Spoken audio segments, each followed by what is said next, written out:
And we are back. Welcome back to the prediction series on the channel. This is going to be the first video that is going to be of many over the coming weeks in terms of predictions.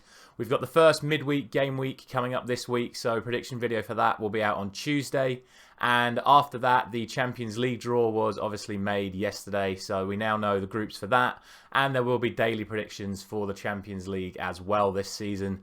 So pretty much you'll be getting 2 or 3 predictions videos a week from this week, all the way through to the World Cup, where you will then be getting daily World Cup predictions as well. So if that's not worth a like on this video and subscribing to the channel, I don't really know what is. Away from the videos, of course, it has been another week dominated by upsets in the league and some very, very interesting looking transfers. Manchester United signing Casemiro, Isak going to Newcastle, amongst others. And, of course, the biggest transfer news this week, Howard Webb being appointed in charge of the Premier League referees, meaning that Manchester United are now the shoo-ins for the title once again. And you absolutely love to see it.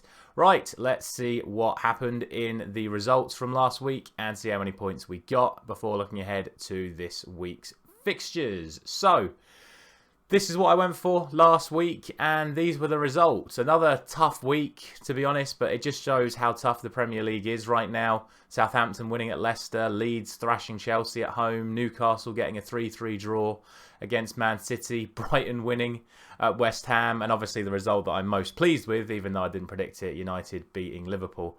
I suppose the biggest disappointment is how close I was to getting the ones that I got right, correct. Tottenham, Palace and Arsenal all being 1 goal off at 3 points. All in all, it means that we score a game week score of 4, which, you know, it's still not the best. But like I said, it's been really tough so far this season, bringing the season score up to 13. As always, let me know down in the comments how you are getting on. And let's look ahead to game week 4. And we start with Howard Webb's first game in charge of Manchester United. They are away at Southampton, who, like we just said, have just won away at Leicester. So I don't think this is going to be easy. I don't think you can just say, oh, Manchester United beat Liverpool, therefore they're now all of a sudden going to be a super force to reckon with. Let's not forget we've lost our last 6 away games. So I am going to be a little bit biased and go for the Manchester United win. It's not going to surprise me if a lot of people predict United to win after the Liverpool game, but it would not surprise me one bit to see United lose this to Southampton, just given how we've been in recent times and how well Southampton have actually started this season. So I am going to go for 2-1, but a cautious 2-1 in the early kickoff this weekend. On to the 3 o'clocks, and we have Brentford and Everton. Brentford, who have made a fantastic start, Everton, who have made a terrible start. Therefore, the only real logical option here is to go for a Brentford win. And that is what I am going to go for. I'm going to go for 2-0 to Brentford in that one. Don't really think I need to say much else. It wouldn't surprise me to see Everton get a result, but I really think this is Brentford's to lose. On to Brighton and Leeds, and 2 sides that have made fantastic starts to the season. Both, I would say, potentially overperforming from expectation. So it will be very interesting to see where this one goes. I mean, we all know that I can't predict a Brighton fixture to save my life. I am going to go for a Brighton win. I would expect Brighton to beat Leeds in any scenario. So given the fact that Brighton and Leeds have both started well, I would still expect Brighton to get the win. So I'm going to go for 2-1 in that one there. Speaking of 2-1s, that is also what I'm going to go for the next fixture, which is Chelsea and Leicester. Both teams are going to be looking to bounce back. Leicester have probably made, well, they have made an even worse start than Chelsea. Chelsea looking to bounce back from the embarrassing 3-0 at Leeds. Leicester, of course, will be without Fofana, with links with him going to Chelsea. I just think Chelsea should, in theory, have too much for Leicester. I do think Leicester will grab a goal. I think they've been performing well going the other way, if not for the fact that they have just been very, very poor defensively. So I think Chelsea take the win here.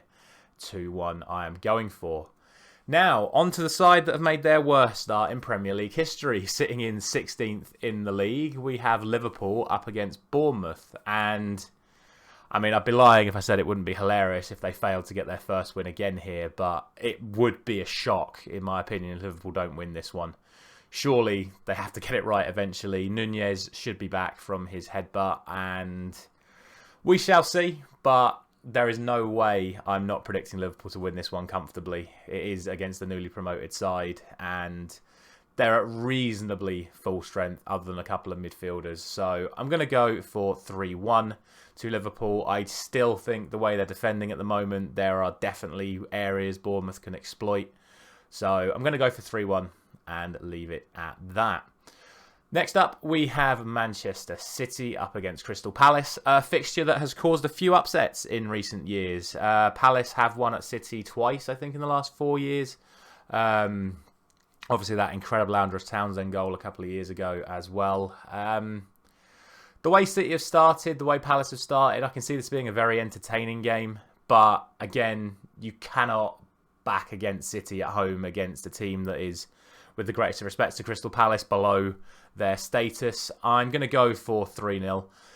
Maybe a bit harsh on Palace not to give them a goal, but I think after the way they defended against Newcastle, I think they're going to want a slight improvement in defence. So I think City will be a little bit more rugged. I almost went for 2-0 rather than 3-0 with that in mind. But all in all, I expect City to get the job done.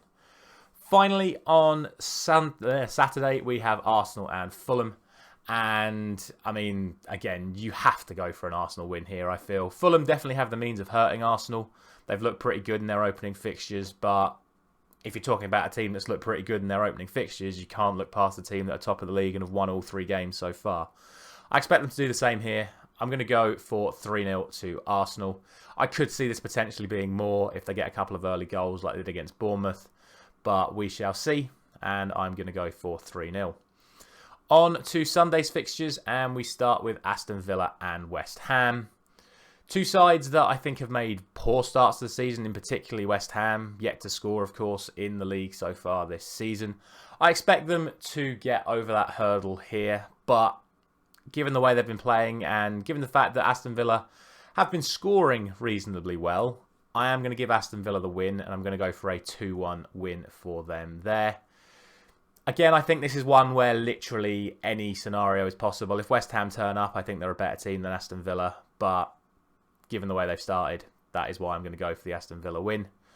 On to Wolves and Newcastle. And again, I think potentially a tough one to call here. If Wolves have a good performance, they definitely have the means of beating Newcastle. But it's unclear at this point in time whether or not Isak will be available for Newcastle. Whether or not he'll even start, if he is available, is another matter as well. I think you can't drop Callum Wilson right now.